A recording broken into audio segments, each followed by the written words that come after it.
So I've been doing this thing for a really long time where I have this introduction that I do. Yeah. You know, I play this little thing and I'm like, hello and welcome to Start the Beat with Sykes. My name is Sykes and this is my podcast, but I'm tired of doing it. Okay.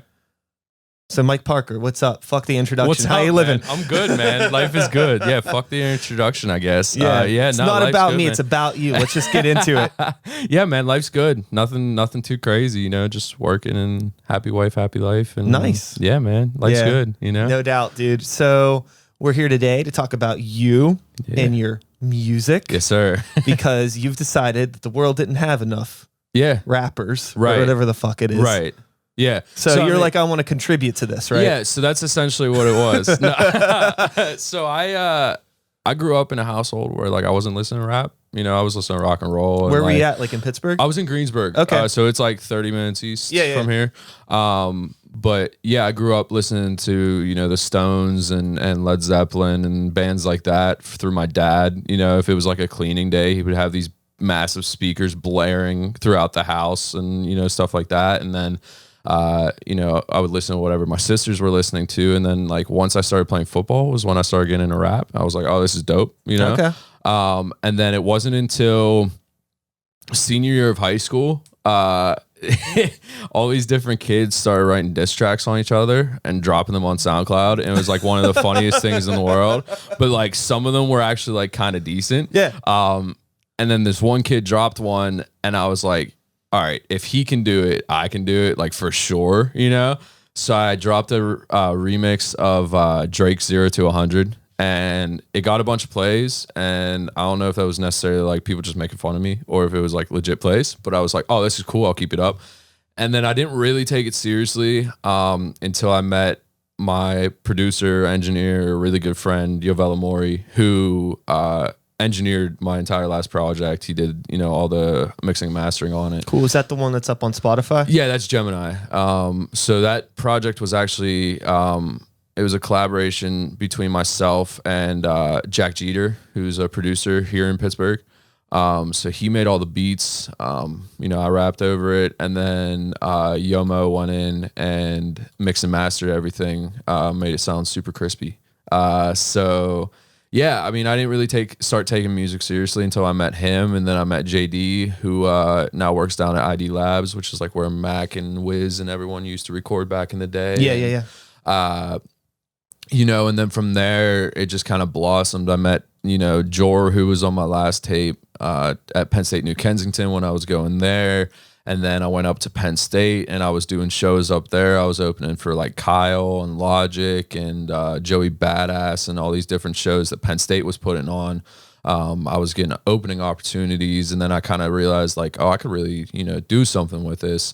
So then I started taking it seriously. I dropped 2 years time, worked for about a year, dropped New Wavelength, and then from like December till March, I worked on Gemini and dropped that last month in August. So yeah, man, it's dope. I'm having fun with it. So, that's cool. That's cool. So it's one of those things where I feel like our background in a lot of this is similar. A lot of people that come on the show that hit me up don't realize that I rap too. Oh, really? Yeah, there you go. Another one. Yeah, a lot of people don't know this. Yeah, I should have done my research. No, I feel it's bad. fine. Yeah. It's fine. I'm fucking old. I'm a different. I'm from a different generation. At this point.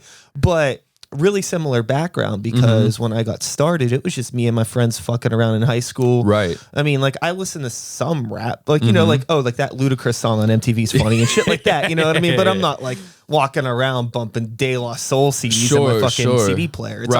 It's all rock. It's all fucking, you know, Corn and Limp Bizkit and all that shit. Beastie Boys and shit. Yeah, that may have been like the closest thing to a rap CD that I owned at the time. But you know, we start fucking around, recording jokey rap songs and things like that. But then like I start getting like really into writing and the craft, and I'm making all the beats at this time too. So I'm getting really into production, and I start finding out about like, oh, there is hip hop that exists. It's actually really interesting that you know, makes my brain work the same way that rock music does. And then a lot of my friends kind of got out of it because they weren't really serious. And then by the time I get out of high school, I'm like playing shows and like really getting serious with it. And it just kind of became this thing out of like kids fucking around. Yeah, no, I totally feel that. And that was like you said, like everyone got out of it. Like all those kids that had started it and like started in high school doing it, and I kind of followed that trend. None of them are really doing it. There's one kid, I don't know what he's going by now because he's changed it a million times, but Antonio Ferrari, I've known him since I was in kindergarten. He's still making music with this other kid who I didn't even know rapped until like after high school. They started working together, but he's about the only one that I know. And then obviously JD, who went to our neighboring high school, is now doing all the production down at ID Labs. But yeah, it's kind of weird how like it stuck to me. Like I never expected it to be one of those things that like I was actually like in love with or like really enjoyed doing, or like, because like you said, it was just fucking around. It was just, you know, dropping stuff to drop stuff, or writing to write. You know, it was never like, I never thought I would take it seriously until I met these dudes and realized what it could be, and started like, I had shows last year before Corona hit in November. I had them like back-to-back weekends, and like playing shows was one of the funnest, like most fun things I've ever done. So starting to take that seriously was like, pardon me, was super cool. And like you said, it's just like, you start doing one thing and then all of a sudden you find your passion for it, and it's like, whoa, this is kind of crazy. Now, when you were getting into this, you had mentioned that you had a background in rock music and things like that. Like, did you have any interest in being a musician in any capacity? So like it was so weird. So like when I was growing up, I had no idea what the fuck I wanted to do with life. Yeah. Like there was a point where I said I wanted to be a pharmacist, but I only think that's because I knew like they made a lot of money, you know? I was like, oh yeah, I'll just go be a pharmacist. I don't know. But then, I mean, that sounds like a hip hop metaphor. Yeah, right. So, and then there was one Christmas where my parents set up like a scavenger hunt, and at the end of it was a guitar. So I started learning how to play guitar. And then like from there, like I was just like fucking around on it. I never really took it seriously.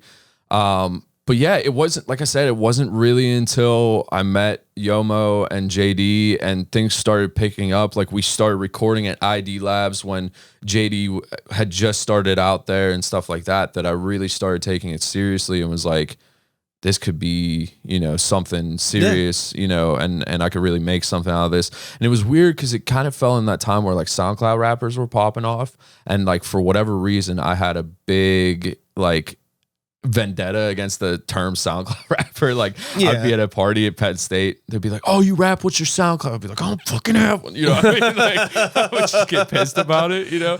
But yeah, I mean, I don't think there was ever like, when I was like a super little kid, I don't think there was ever a point where I was like, oh, I'm going to be a musician. But then as I grew up and started doing this, it kind of transitioned into that. Yeah. So that's cool that like you had like some light encouragement from your family getting you a guitar. Mm-hmm. I mean, how does your family feel now about you turning into a rapper? So it was weird. It was weird. So, like I said, I grew up in a very conservative household. Yeah. I know that. Yeah. So you get that idea. Yeah.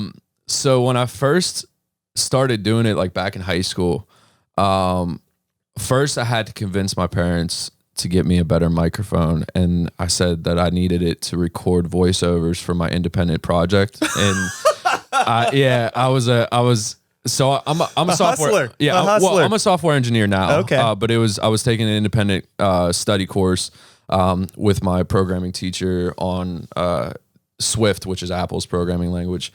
And I told them I needed to make a presentation, so I got a Blue Yeti microphone, and so I started recording on that. And then I remember the one day I was recording something, and I went downstairs. And my dad's like, "You working on homework?" And I was like, "Yeah, why?" And he's like, "Oh, really?" He's like, "You telling me you're rapping up there about homework?" And I was like, "Shit." I was like, "You got me." And that's then, so funny. Yeah, and then as it kind of progressed, it wasn't really until I dropped New Wavelength that they were kind of like, "Oh shit, like this is kind of good," you know? We were down at the beach. Every year we go to the beach with my mom's side of the family. There's 12 of us and significant others. And we were drunk around the pool the one night, and my cousins were playing, actually Drip. And my mom's like, "Who the fuck is this? Like, what the fuck is this?"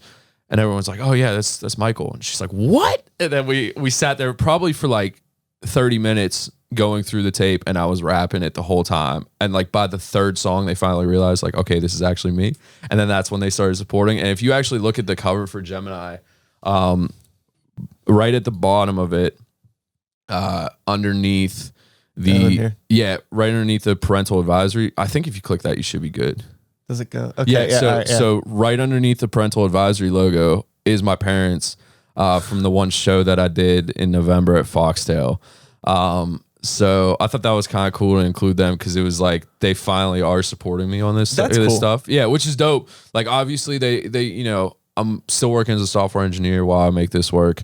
And they want to make sure that I'm financially stable before I would ever dive into something, you know, head first with this. And that's definitely my idea too. I want to get my paper right before I, do anything, but it's dope that they support me and, you know, my wife supports me on it and everything. And, no, that's awesome. And I think every successful artist has a hustle outside of what they do. Oh, for sure. So this idea that like we're going to go all in 110% on music, it's not going to happen. Sure. Well, no way. Yeah. So I think it's interesting.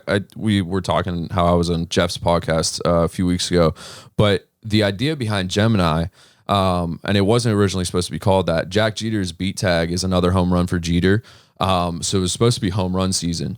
But the idea behind Gemini was that I felt like two different people in the sense that I was working 8 to 5 every day, coming home, showering, changing, going down to the studio, recording till 2 a.m, coming home at 3, going to bed and doing it all over again the next day.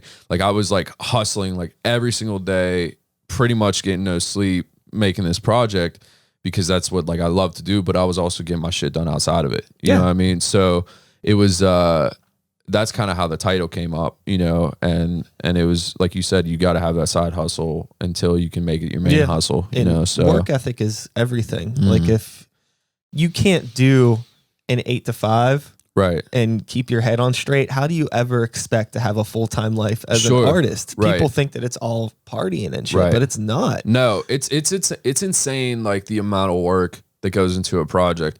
And like you can really tell like when someone took their time and took the energy and the effort towards it. And then like subjectivity aside, like whether or not you like the music, you can tell based on the quality of it, you know, when someone put their work into it and when someone didn't. And I pride myself in the work that I do on my music. I feel like a lot of people just like throw shit out there and say like, oh yeah, this is good, you know. And that might be attributed to them having, you know, people around them that are telling them that. But regardless, the point being, you know, you can tell when someone puts a lot of work into their stuff. And like for this project, for me, it was at my bachelor party. I was showing guys it before it was dropped, but I had the masters. I was showing them. They're like, this is so much better than your last project. This is so much better than, you know, even my mom will say that. She'll be like, I can't believe this is you compared to like, the first single I ever dropped seriously was a song called Silence back in the day. I was so pitchy on the hook and just sounded like shit. And like even now when I listen to it compared to then, like I'm just like cringing, you know, but it is what it is. Yeah, 1000%. So, yeah. It's all about growth. Yeah, for sure. Absolutely. I think one of the things that a lot of people take for granted that you seem to be taking advantage of is like your environment and how important the environment you have around you is to doing this stuff. Cause it seems like you're around people that are down to work. Yeah. And you have supportive people around you that are like, that got your back. Sure. And I know a lot of people that don't have that. And it's like really 100%. Hard for them to thrive creatively because nobody gives a fuck about what they're doing and they're just running with assholes. And even if it's just like one person, like if it's like, I know people who have that one person that's like their ride or die and they're like doing it, you know. And then like for me, it's like JD, Yomo, Kino, and like a handful of other people that I trust without a shadow of a doubt in my music life, you know, that when you see others working hard, it drives you to work hard, you know, even if it's like someone outside of here, like, other artists like Fed the God or Johnny Mays or, Douglas or Kilo Dutch or whoever it is in the Pittsburgh music scene, when they drop something, I'm always one to check it out. And it's not even in like a jealousy way. It's just like, I want to see how hard I got to work because of what they're putting out. Absolutely. You know what I mean? And like, that's why I love working with JD and Yomo, because they're engineering all these guys' stuff. So like when it drops, I see them share it, and then I can go on and look at it and be like, oh, this is dope. I got to work this much harder to be as good as that or better than that, and it really drives me to be like, okay, I got to put out the best I can. Or like, even like with Gemini, like Campiola came into the studio. He's someone that, as far as music goes, I think he's got his shit figured out. And so when he came into the studio, like that's one of those situations where like, okay, I gotta come right, because this track's got to be hard, or I'm gonna be embarrassed because I asked him. You feel me? Like I asked him to come in. I can't be spitting weak bars on this shit. Yeah. So I don't know exactly where I was going. I completely lost my train of thought. Long story short, like it's you gotta associate yourself with the right people and know who your friends are, and know who's just being buddy just to be buddy. I think is important too. Yeah. So yeah, I mean, and you also, if there's someone in your circle that is a good friend, but totally counterproductive to what you want to do, it could be really hard to like figure out what that person's role is going to be in your life moving forward. Cause like me, I come from a rock background, and I've been in bands with motherfuckers. It's like, oh, we're good friends. Yeah. But like, you kind of suck to be in a band with, and it's like holding us back, but like, how do you tell them that? Kick your friend out of your band. Right. No, it's a lot easier when you're a solo artist. Well, no, I think that's super important. Well, it's interesting to a certain extent too, because like, so I've made beats. I would say probably a third of 2 years' time were my beats. Probably a third of the beats on New Wavelength were mine as well. And then on Gemini, Jack made the majority of the beats. I had some here and there creative input. Sure, right, but I didn't really make beats there. So to a certain extent, rappers are in a band, but just they keep creating, different bands, if that makes sense. Like, I have my band with Jack, I have my band with JD, I have my band with Yomo, you know what I mean? Yeah. So to that point, you have to associate yourself with people that you can, like, there's songs that JD and I literally have made the beat, written, recorded, and dropped within a 4-hour time span. Like, there were three in a night that I dropped the night before my show at Foxtail. And it was Holy Matrimony, No Lies, and White T-Shirt. And only White T-Shirt we had the beat for. And then I went in there and we just created the beats right off rip and recorded it, and he was mixing it while I was making the artwork, and we dropped it that night. Like, being able to have that chemistry with someone and being able to say like, okay, this is my idea with it. Jack was super good about that too. Like Mike Rappaport is a good example. I was at work listening to that interview with Mike Rappaport and Snoop, and I heard the one part of it, and we used that sample as the intro to the song. But I was like, listen, Jack, like this is the kind of beat I need. And then I came to the studio, and that night he was like, yo, check this out. And he already had it laid out. And I was like, all right, bet, like this is dope. So like the idea of like, yes, I'm a solo artist, but the people that I'm working with, the producers that I'm working with are super important as well, But there's still like a nice flexibility though. And I'm not like saying this. I'm just, it's like one of those things where it's like in your position as a solo hip hop artist, or if I'm doing hip hop shit, it could be like, oh, well, this week I'm working with a different producer. Oh, right. In my band, I can't be like, oh, yo, this week we have a different drummer coming in to play with us. Yeah, for sure. No, I totally feel that. Yeah. Man, but looking back, I wish I would have. Yeah. Well, it happens. Hindsight's 20/20, right? Yeah, so. I think it's one of those things where we spend a lot more time as artists learning, making mistakes than we do actually like being 100% happy with what we have. For sure. We're always trying to build. Yeah. And like, I don't want to be 100% happy. I always want to be like striving for that more. Next thing. Yeah. And that can almost get like intoxicating to a certain extent. Like there were times where I was writing Gemini, like different songs on Gemini, and I was like, I really want it to sound like this, but how do I get it to sound like that? You know what I mean? Or like with like New Decade freestyle on there, for example. The majority of that song is a freestyle. Like truthfully, like Jack put that beat on. I was like, I know I want to go off as soon as this beat hits and just start rapping.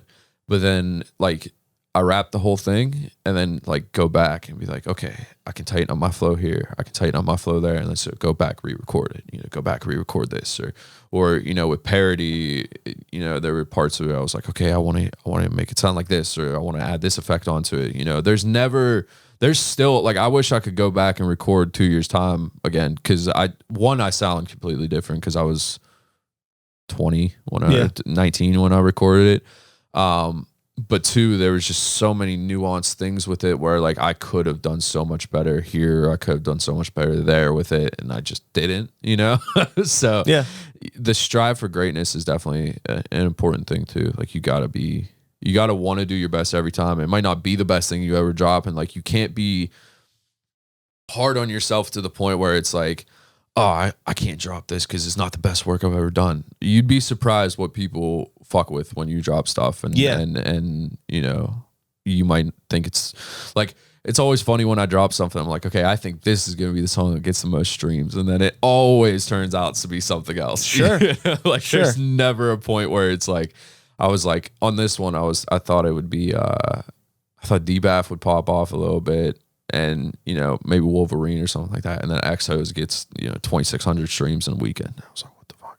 You know, so yeah, I don't know. It's just, there's a lot that goes into it. And then you gotta just strive for your best all the time. But, you know, don't be too hard on yourself either. Yeah, you know? I think it's really, really hard as an independent artist that's still finding their voice in one way or another to make those predictions, because what I like is so different from what you like. It's like food, you know what I mean? Like some people like a little bit more salt and pepper on their shit. Some people like a little bit more you know, ranch dressing on their French fries or whatever it is. Like people, but it's like we all like French fries, but there's those little nuances that you can't fucking figure out. And I think that whole concept of like always trying to like outdo yourself, I think it's like I want to work harder. I want to put more into the things that I'm doing. Yeah. But I try not to think about like, oh, this is going to be better than the thing that I did before. Because I don't want to like devalue what I did, because like those things helped get me where I am now. Sure. So like there is a value to that music, but I don't, if you think like, oh, I'm always going to make the best thing, the best, it's like, that's never going to happen, because always like the shit that ends up being the best is whenever you're not thinking about shit. I completely you know what agree. I mean? Like you just go in and like you may have not had any idea for a song. And then 4 hours later, you're like, what the fuck? This is one of the best things I've done. That's how the majority of this tape and most of my music that I've been making, there's very rare occasions nowadays where Yomo sends me a beat, JD sends me a beat, I write to it, and then we go in the studio and record it. A lot of the times nowadays, we're making beats on the spot, we're making songs on the spot, or they're shopping beats to me on the spot, and I start writing then.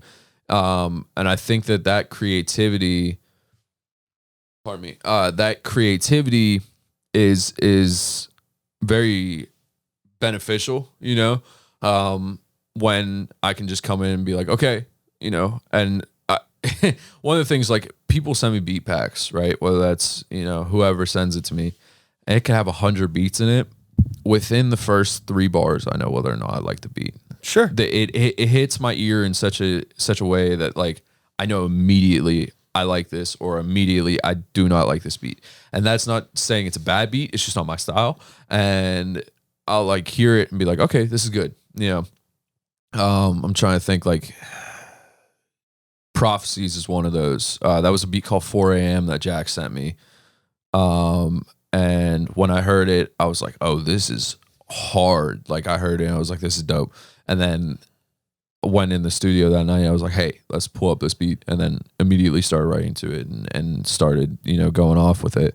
But to be able to have that, you know, creativeness and spontaneity, you know, and being able to go in and just say, let's create. It's awesome. I love that. It's an interesting way to approach music because, I mean, if you think about a listener, you're a listener of music. Yeah. Whether somebody has spent 3 weeks on a song or 3 hours on a song, the listener's only spending 3 minutes with that song. Sure. So it's like, how much time do you want to put into this? And if something doesn't hit you immediately, the way that it needs to hit the listener, like, how are you going to trick the listener?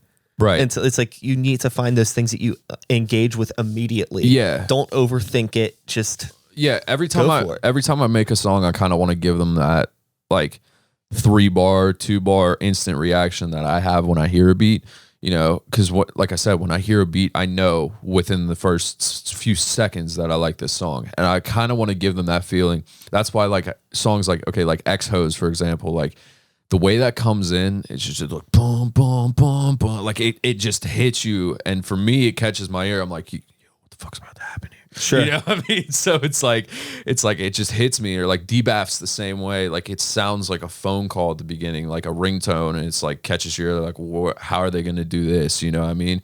So I want to be able to give people that feeling and be like, hey, this is where we're going with this. You feel me? You know, I hope you enjoy the ride. You know, it's really interesting how music, especially in like the realm of rap, hip hop, pop, all that stuff, how I guess we'll call it like the Snapchat, TikTok generation has changed the way people engage with music. Oh, 100%. And it's like, if you're not able to get somebody's ear in those first few seconds, you are fucked. It's like you have to essentially make music for like an ADHD ridden squirrel. Like you like that's the best way I always describe it, because like that squirrel's attention span's already short because there's so much around them. They're in a field of nuts, right? Yeah. And then on top of that, you have to give them their favorite nut. No, pause.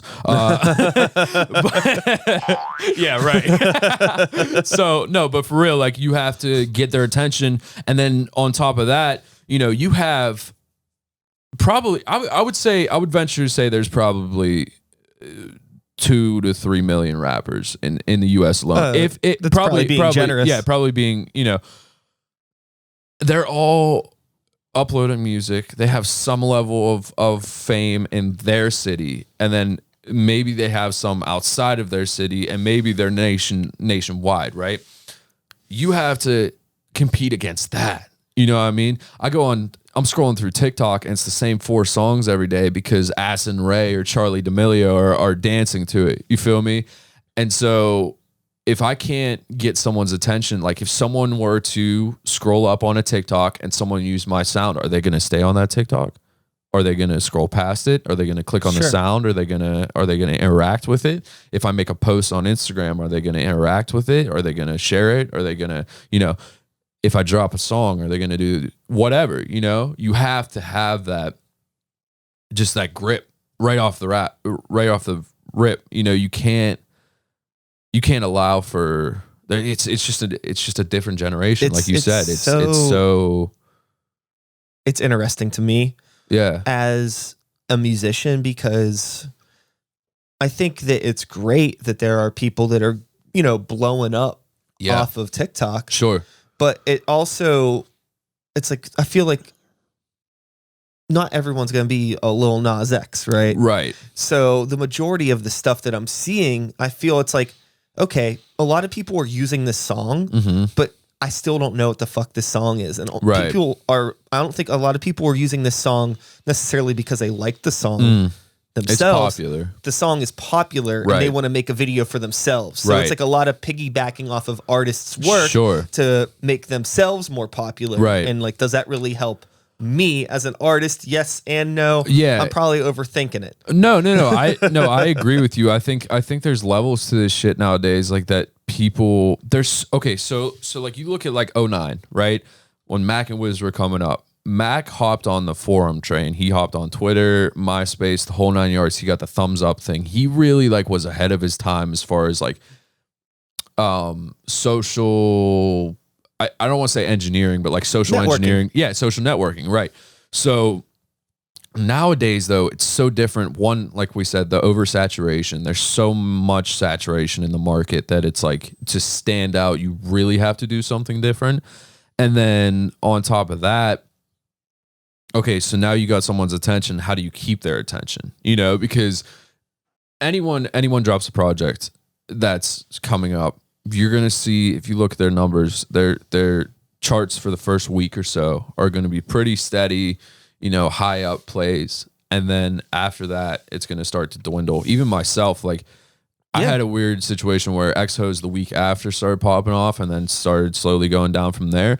But then regardless of that, you know, it's just like, you have to be able to keep someone's attention. So, okay, so say, you know, 1 million videos are made using your song on TikTok. You obviously got people's attention, but how many of those millions were converted to people clicking that sound and then throwing it onto their Apple Music or their Spotify or throwing into a playlist, actually listening to it? Yeah. There was that 24 karat golden guy who made a few songs. They were popping off. He got on the XXL freshman list based on fan vote. But there's so many other artists that, like, what's going to happen to them, or what's going to, you know, their song might pop for a little bit, but then what? Yeah, you know what I mean? Like, it doesn't hurt to put it on there. Sure. I haven't really fucked with it personally. Neither have I. No. It's like one of those things where it's like, you know, I'm in my 30s. I make music for people in their 30s, and I don't fuck with 30-year-olds on TikTok. Yeah, right. So like, that's just not my thing. Yeah. But I get it for younger people, and I it's great. Yeah. But it's also like, I don't want my music to be like a meme. Oh, right. And I feel like that's how, you know, agree. memes are like, where the fuck did this come from? Right. That happens to like those sound clips that are on there. It's like, what is this song? Well, some of it's weird. Like, okay, so like, for example, like if like the baby dropped, like when he dropped Rockstar, right? You had all these TikTok stars dancing to it. You know, the brand new Lamborghini, fuck a cop car. Like, everyone's dancing, but he's the baby. You know what I mean? He was popping before that because of Suge and all these different tracks. But then you get a kid like, there's this chick, Salem Mays, I think is her last name. She wrote that Mad at Disney song. I don't know if you've heard it, but it's like this real poppy, like real infectiously good sounding song. And then it started popping off, but now, like, is that going to be her one hit? Is she going to be able to turn something off of it? Is she going to be able to, you know, make something from it? It's scary nowadays, because it's like, there's so many more opportunities for your music to be heard, but then there's also so many more opportunities for your music to get shut down because of what's going on, you know? So it's like, you got to kind of go in and not give a fuck, you know, and really like... It's also really hard because most of these avenues, like if we're talking like TikTok or Instagram, like these aren't places for musicians. No. So, I mean, like, you know, if we're trying to put music out on Instagram, you know, we're not competing only against other big musicians. Right. You got fucking Coca-Cola and Louis Vuitton and all, like, everybody's using the same fucking platform. So people that are going on there, they're like, okay, cool. Like, put out a new song, and then like, oh shit, there's some new Yeezys dropping. Oh shit, there's this. Like, what the fuck? And then like, you just get that's like crazy. Like, disconnected. So I'm sure you know this, but as a business page on Instagram, you can look at all your statistics and everything, and like, it's crazy to see the interaction between like a picture, if I post me and my wife, you know, like wedding pictures or whatever, and then if I post like my album, it's like, okay, like, you guys are clearly fucking with this, but you could have fucked with this more, you know what I mean? And like, it's just funny. Like, I don't know. I don't know.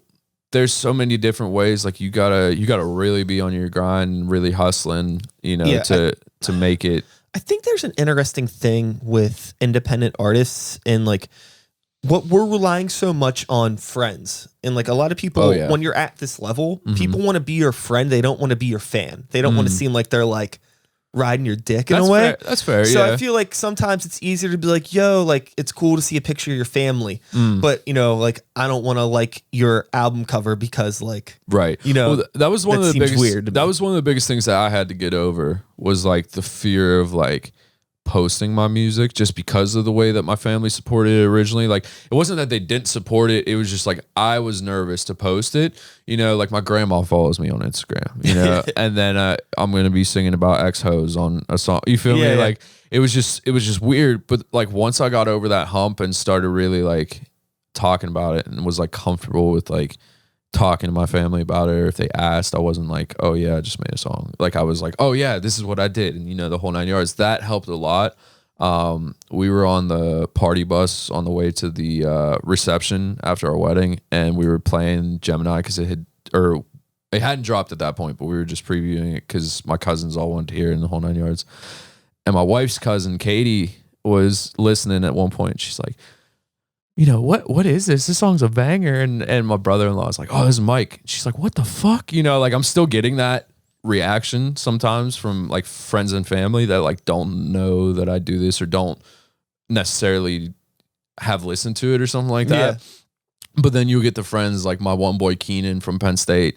Like the moment I drop, guaranteed 4 or 5 times that day I'm getting Snapchats listening to it, you feel me, and just like absolutely bumping the song, and he's calling me like, yo, this is hard, I love this, I love that, so it's like, it's cool going back to what we said earlier, having those close friends around you, but then converting them to fans that are actually like posting your shit. Like that's always the most awkward shit. Like when you drop something, you gotta like send out that DM being like, hey, can you guys post this on your story, please? Yeah. Like that's the most awkward shit to me, because I'm like, I feel bad asking, because it's like I don't want to like sound like weird, like desperate or something. Desperate. Yeah, that's a good way of putting it. But in the same breath, like I obviously need your help a little bit pushing this. Yeah. If you're in the party bus on the way to the reception bumping it, and then I ask you to post it, that would be dope if you could post it. It's just a weird world we live in. I don't think that, people that aren't artists that they're not using social media to promote things. You know what I mean? They're they post pictures of their fucking dogs and sandwiches and shit, and they're just chilling. Yeah. They don't understand how algorithms work and all this stuff. So they don't think, to them, it's like, oh, what do you need me to share this for? Sure, right. It's like, it's a huge fucking bump. Even if you're like, you could just be, Jimmy down the street that I grew up with. Right. But if you share this, it just helps, like, it tells the internet that this is worth us putting out. Right, yeah. Right. And that's like, even like, I always am a fan of supporting others like locally. Because here's the thing, like I might not like someone, or I might not, personally fuck with them, but I'll share their shit because I would want the same from them. If someone sends me a link and is like, hey, can you share this? Yeah, okay, sure, I'll share it. Like, you show me love in the past, I'm gonna show you love. I think that's important, especially today in the city of Pittsburgh, because like, okay, outside of like a few people, no one's really popping in the city right now. Like Wappa was there, and then he passed away tragically, and Fed's there now, getting signed to Taylor Gang and the whole 9 yards, and there's a few people that are, the whole I Am Pittsburgh movement with like I said, Johnny Mays and Kilo Dutch and those dudes, they're doing their thing. But outside of Pittsburgh, like no one's mentioning Pittsburgh. I think a lot of people look not down on Pittsburgh as a city of music, but like don't take it as a serious contender. And I think if we are, against each other instead of united as a city, it's going to cause issues, so that's why like anytime anyone drops anything, whether or not, I fuck with them personally, I'm going to share it because I want the city to succeed, because if one person eats, we're all going to eat, that's essentially where I'm at with it. So I don't know. I think it's important. Anyone could retweet a tweet. Anyone could share something on their Instagram story, and you never know who's going to see that because of that. Sure. So to your point, sharing something is important. You gotta really look at it as more than just like a share on a on a story of an Instagram and if post. you're somebody that has like a little bit of a social media presence, if you are a musician and you want to maybe complain about Pittsburgh, right? Like, oh, nothing's happening here. Sure. But you also don't want to help share your friend's stuff. Right. Go fuck yourself. Right. Exactly. Yeah. That's the biggest thing. Like, I can't believe some of these people who are like, and I can't think of anyone off the top of my head. I don't want to name any names, but like, there's people that like, you can fuck with them a million times, and then you ask them to share something of yours, and it's, you know, read 9:05 a.m. on Saturday. Oh, yeah. You know what I mean? So it's like, okay, keep that in my back pocket. You know, I'll remember that. I'll keep being the good guy here, but I mean, I think it's, you know, it's important to realize, you know, nobody owes you shit. Oh, yeah, 100%. So it's like either you want to fuck with me or not. Right. You know, there Right. how many billions of people in the world? Like 7, right? you don't really. Is it 8 yet? It's like I don't need you. Right. One grumpy motherfucker, Yeah, regardless of like what platform you have. Even if there's Right. somebody that is like popping or Right. whatever, like Right. fuck it, like Right. because you don't need that negative energy. I don't like. 100%. I'm way too fucking old to be spending my time trying to impress somebody that doesn't give a fuck about that me. That was kind of one of the biggest realizations I had to come to pretty quickly, like out of high school. I had a group of friends in high school that I was pretty close with, and then some shit went down, and all of a sudden, like, they dropped me, and I was like, okay, like, that's cool, you know, no big deal. And then like last year they tried to come back into my life, and I was like, that's cool, like, we can be friendly. I harbor no negative energy about what happened, you know. I don't think it's worth getting worked up about, but understand that you're not just going to come back into my life. Like, this is going to be a process, you know. Sure, we can hang out. Sure, we can do whatever. We can do Zoom calls or whatever the fuck you want to do. But like, you guys fucked me over, you know what I mean? And I'm not just going to like let that back into my life. But I had to learn that like, it's important that, okay, whatever I did to get them to that point, okay, it happened. I got to work on myself. They got to work on themselves and call it a day. And now I have a group of friends and a group of people that like I trust more than anything in this world. And it's because of what I learned from that first group. So like, everyone that you meet is going to teach you something. It's just what lesson you learn from that, you know? So I think that's super important too. Yeah. Yeah. As you are, you know, none of us are getting any younger. Do you have this fear in your head about like out aging yourself as a rap artist, or do you feel like age doesn't really matter? No, age doesn't matter. Jay-Z was 27 when he dropped his first music video, right? Or maybe older than that. I'm not sure. Older than that. Yeah.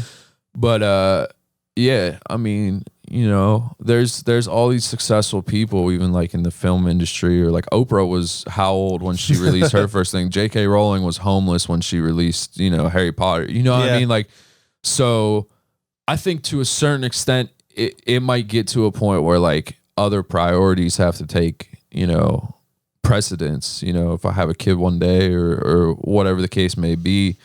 There's plenty of rappers with kids. Well, right. No. But what I'm getting at is like, there might come a day where like I have to kind of put it on the back burner, but I don't think there will ever be a time where like it completely fades away from me. At this point, it's too much of my life, and it's too much of my, you know, I'll put too much time, energy, and effort into it to kind of just like be like, oh, well, okay, goodbye, you know. I feel like, you know, hip hop is such a young genre of music. So I think for a couple decades, it may have made sense to be like, oh, this is 1000% a youth driven culture. Sure. Because, you know, there was nobody older than maybe 35 that was really fucking with it. Right. But now those people are in their 50s. Right. And they're still fucking with it. Right. And their kids are fucking with it. Right. It's become this different thing where I don't feel like age matters as much as it may once have. Yeah. My highest demographic on Spotify is 35 to 44. Like that's like parents. Yeah. I mean, bumping my music the most. You know what I mean? Granted, you know, like I think like when it comes to stuff like TikTok, that's going to be more youth driven and whatnot, but 100%. That's cool. And like that stuff's always temporary. Like that's probably not going to be around in a few years, and something else is going to replace that. And that's going to keep happening. Right. The other thing too, that really like makes me paranoid about investing too much into these social media platforms. Cause I feel like by the time you figure it out, it's like not relevant anymore. Sure. No. And that's kind of like, it's interesting because like for a while there, everyone was talking about TikTok shutting down and canceling it and the whole 9 yards. And like, it would have been interesting to see what would have happened had that shut down. What would have happened to the Charli D'Amelio's and the Addison Rays and the, you know, all these people that became famous off of TikTok. What are they going to do? But in the same breath, I think that technology and social media is always evolving. there will be another TikTok, there will be another Instagram, there will be another Facebook and Twitter and the whole 9 yards within the next 10 years that just takes over. You know, you think 10 years ago, we were all on Vine watching 6-second clips of just ridiculous shit. Yeah. You know, and now 10 years later, TikTok pops up. Essentially the same thing, just with 60-second and 15-second clips. You know, a year from now, or 5 years from now, or 10 years from now, something else could be, you know, on that wave. MySpace was the thing. No one uses that anymore. You know what I mean? So it's just everything's constantly evolving, and being able to figure out like and ride that wave in an intelligent way that makes you unique is important. You know, I think that the uniqueness is the biggest thing, because anyone could ride the wave of TikTok. You know, I could get on TikTok right now, dance the renegade, get 300 views on a video and call it a day. You know what I mean? But then you got these dudes that are doing unique shit, and you see it, you know, based on their uniqueness, they're getting followers, or they're getting likes, or they're getting whatever. And I feel like music's the same way. I could go on a track and, pardon me, hit record and throw on Max Autotune and sound like, make it sound like Yeezus, you know, or Travis Scott, or whoever these, you know, these different artists are nowadays. But, you know, making it sound unique. My style is unique. I don't, you know, like to compare myself to others, because you know, you got a song like Mike Rappaport, it's a boom bap 90s beat, and then you go X-Hoes and Parodies are ignorant ass songs that I'm just talking about ignorant ass shit on. And then you got something like, I don't know, I'm trying to think of the whole tape. Foreign Love, I'm like singing on some shit. You know, like I refuse to put myself in a box, and I think I'm a unique artist, you know, so as long as you find that unique wavelength, and that's actually part of the reason why the last tape was called New Wavelength, because I was in such a new mind state with like recording an ID and the whole 9 yards compared to 2 years time. But it's just unique. It's just, you got to find that uniqueness and do that your way. Like we were talking about earlier with Mac with a thumbs up and the whole 9 yards. Like that's how he popped off, was because he had these people all throwing their thumbs up, and he built a following off of that. And then he dropped, you know, all these different tracks, and they blew up. And, you know, I think at the core of, you know, the artists that blow is the fact that there's just good music. Yeah. And it's undeniable. Sure. And I feel like in our climate now, it's real easy to get caught up and be like, oh, well, you know, if we have visuals that look like this, and this kind of a vibe will be good. But it's like, there needs to be a good core song in the middle of it. Like, there's plenty of bangers with shitty videos that have popped off. Well, even the opposite. Like, there's plenty. I think today is unique in the sense that there's so many different producers, and so many different producers that have their own sound. You know, I think the producer tag is an extremely important thing. You know, Jack Jeter, another home run for Jeter. Metro Boomin want some more. You know, you got all these different beat tags that, like, you hear it and you expect a certain quality from that beat. And then I think that people just, a lot of the times nowadays, and you know, correct me if I'm wrong here, but I feel like a lot of the times nowadays people are looking at the beat and listening to that. They don't give a fuck what the content of the lyrics is. You know, that could happen for sure. I just feel like that's a lot of music nowadays, is people are listening to that beat. They're like, yo, that beat's so hard. And then you might have a slightly catchy hook, and then that's it. That's all it needs to pop off. And then they could be rapping about stupid shit on the verses, but you know, if the beat's hard and the hook's decent, then I do think that for a lot of people that maybe aren't musicians, people that just engage with music while they're in the car or at the club or whatever, like it's wallpaper music, you know? So it's more just like, I'm paying more attention to the rhythm and the overall feel of this, and there are words happening, but like, as long as the tone of the voice doesn't annoy me, I'm in. No, I completely agree. I think that's part of the reason why, like, the idea of a SoundCloud rapper popped off, and the idea that someone could post a song on SoundCloud and it might not be the most like musically impressive piece of work that's ever been put out, but it sounds good, or it sounds, you know, it has that ear catching quality to it. I've brought this up before, but I feel like, if we're gonna compare food and music again, most of the time, if it's a nice day, some people just want a hamburger. Doesn't have to be anything crazy. Sure.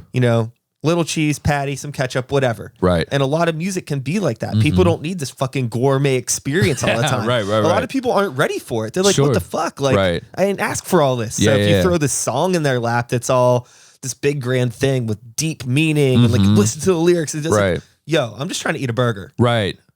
No, I completely agree with that. And like that's why I think that like artists like I don't want to throw anyone under the bus here. Not that they're going to be listening, but like Travis Scott or like a Lil Uzi Vert is a great example. He makes bangers, but talks about the same things on every song, And then you had someone like Juice WRLD, who was an extremely talented lyricist. He went on Westwood and freestyled for an hour straight without stopping. And somehow he found commercial success.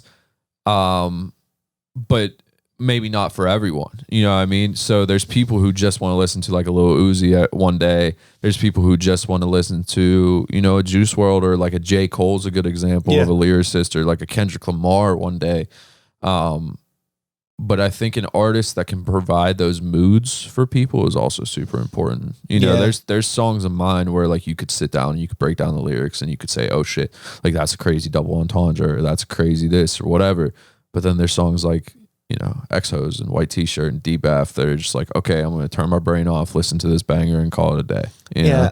I think mood is everything, especially, well, not especially, but not, and it's not particular to hip hop or rap. Right, I agree. Across all genres of music, it's all about mood. Because like, I feel like the one thing advantage that hip hop has is it's like, the concept is it's very lyrical and you're supposed to listen to the lyrics. Sure. But with a lot of rock songs, and if you get into like metal and things like that, like nobody's paying attention what the fuck it is. It's just like, this is a good sounding voice and it's a good loud guitars. Yeah. The drums are crushing. Cool. I'm into it. No, I agree. Like I'll be sitting at my desk at work some days and like I'll be like, okay, there's this playlist that my cousin made called Spacey Brain Time. It's just a bunch of like EDM, like festival music. I'll just like sit there and listen to that, like go hard.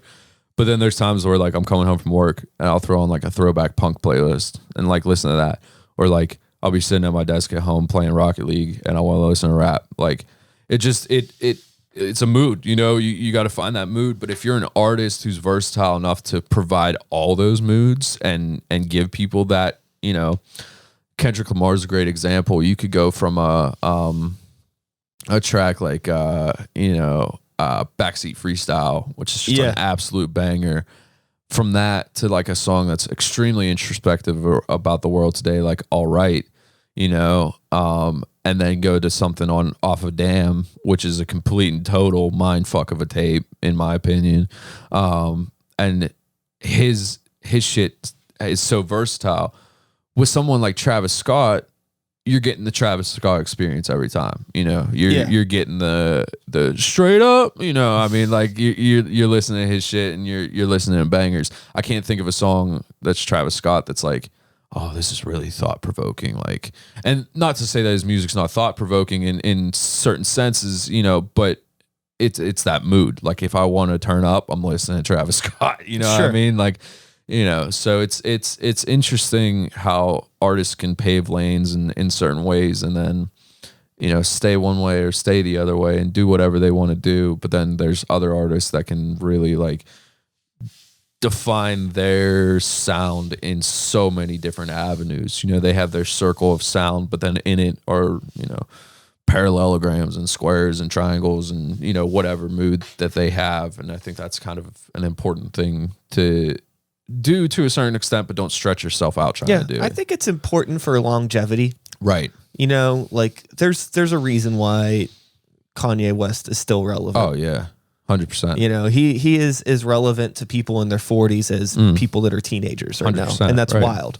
Yeah, crazy. Not a lot of artists can do that, but that's because he's been able to just bob and weave with all of the turns that the genre has made throughout the decades, and he can like still I mean, like, he finds like the right artists to borrow from to like shift the culture. So you know what I mean? Like when you listen to like Yeezus, like, you know, that tape, it was like, okay, this is wild. But like I had heard underground stuff that sounded like that before. But he like caught it and then made it the new shit. So I think if you look at like his discography is an incredible example of that idea of merging to the times or creating different lanes. And what I find interesting is if you look at when he signed certain people to good music, you can kind of see how his music started going that direction a little bit. Oh yeah. Like he signed 2 Chainz to good music, and then that was like right after the release of My Beautiful Dark Twisted Fantasy, which a lot of that music on there is kind of 2 Chainz turn up, like bangers, you know, like Devil in a New Dress, like stuff like that. And then, you know, you got like Pusha T on Runaway, which I'm putting this on record right now, best song ever. In the history of music, Runaway is the best song ever. But then he transitions, he makes, you know, The Life of Pablo, and he's doing stuff with Chance, and he has a little bit more of a religious flow on the Life of Pablo. Now he's doing all this religious stuff, and like I don't know, man. Like he's a genius in the sense of his musical prowess and like being able to adapt. You know, with if you look at like The College Dropout to his most recent release, like he has stuff for every mood, every. You're feeling sad, okay, you know, play this. You're feeling like you want to kill somebody, okay, play this. You know, you want to get absolutely blitzed, you know, play this, whatever the case may be. You know, so that's kind of like if you want to like look at something or look at someone, like Kanye is definitely someone I look up to musical wise for sure. You know, just because of everything he's done. Yeah. So yeah, man. So yes. How does Mike Parker become Kanye West? Oh, Jesus Christ. That's a loaded question. That's a loaded question. Well, we could simplify it. What do you got coming up around the corner? Nothing really right now. Yeah. I dropped Gemini. I'm kind of just chilling out right now. Working with Yomo, producing some tracks for our friend Kino. He's dropping a new project. So we're kind of making some beats for him and recording him and kind of trying to get his shit out. My next goal is to make a tape that I make all the beats on and at least do the mixing on. I'm not quite great at mastering yet, so I'll probably hand that off to Yomo. But yeah, that's kind of my next goal is to make a project and make all the beats, because I had, like I said, I had a lot of fun back in the day making beats for like 2 years time, making beats for New Wavelength, and then because this was a collaboration with another producer, I didn't necessarily get the opportunity to create as much as I did. Yeah. I was just more focused on the writing. So it's kind of a goal for mine to become more independent, being able to, because I have a whole setup similar to this at my house. You know, I got the KRKs, you know, I got the interface, I got the mic, the whole 9 yards. So I have everything I need to record and make music. I just need to, you know, kind of get on the horse and start riding, you know. Yeah. So yeah, that's kind of where we're at with it. Just kind of riding with Kino and then going from there and hopefully making a banger of a project. Cool. Yeah, man. Well, I'm looking forward to hearing it. I have not checked out this Gemini tape yet because I am a terrible podcast host. It's okay. But it's cool. I like honestly, I find it more interesting to like talk with somebody for an hour. You get to know them, and then I can listen to it and be like, okay, cool. Now I get where this person's coming from. Cool. Yeah, man. It's like really hard for me now, not in a jaded way, but to like give a fuck about music. I've just heard too much. That's fair.